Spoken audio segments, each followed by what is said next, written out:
Shalom, jemaat-jemaat yang dikasih dalam Tuhan. Renungan kita pada hari ini terambil dalam Mazmur pasal yang 119 ayat 97 yang berkata demikian. Betapa ku cintai Tauratmu, aku merenungkannya sepanjang hari. Nah, saudara-saudara yang dikasih dalam Tuhan, saya percaya bahwa kita di sini pasti sering membaca Alkitab. Ya paling tidak kita punya komitmen satu hari satu pasal, 2 pasal, atau bahkan 5 pasal.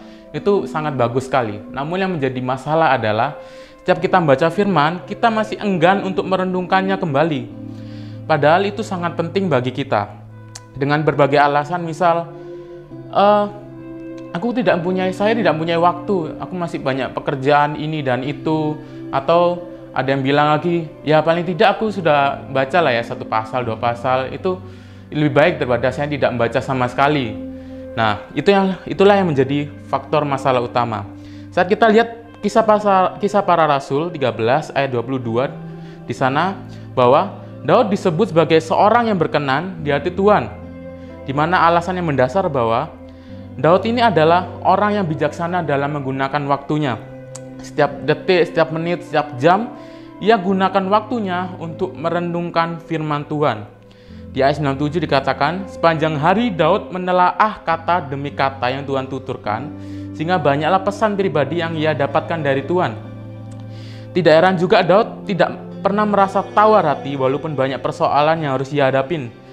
Dari merenungkan firman Tuhan juga, Daud beroleh akal budi dan pengertian, sehingga setiap muncul persoalan, seolah muncul pula hikmat dari Tuhan. Tidak heran pula ia tidak terlihat bimbang walaupun ada banyak jalan di kehidupan ini yang memusingkan ia, sehingga dari merenungkan firman Tuhan, mengertilah Daud manakah jalan kejahatan yang harus ia hindari dan manakah jalan kebenaran yang harus ia tempuh. Nah, saudara, dari sikap Daud ini mari kita teladani, marilah kita belajar untuk menggunakan waktu kita dengan sangat bijaksana. Jangan lagi kita merenungkan masalah kita, pergumulan kita, tapi sebaliknya, marilah kita renungkan firman Tuhan, karena masalah yang kita hadapi tidak untuk direnungkan, tetapi untuk diatasi, dihadapin. Dan dengan petunjuk Tuhan. Dan petunjuk Tuhan tersebut kita bisa peroleh dengan merenungkan firman Tuhan. Mari kita berdoa. Bapa yang di surga, terima kasih Tuhan pada hari ini kami telah mendengarkan sebagian dari firman-Mu.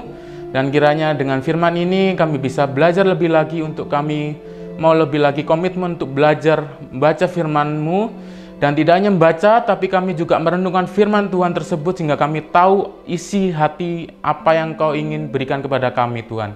Sehingga kami lebih kenal dengan Engkau. Terima kasih Tuhan, hari ini kami sudah berdoa dan mengucap syukur hanya di dalam nama Tuhan Yesus. Haleluya, amin.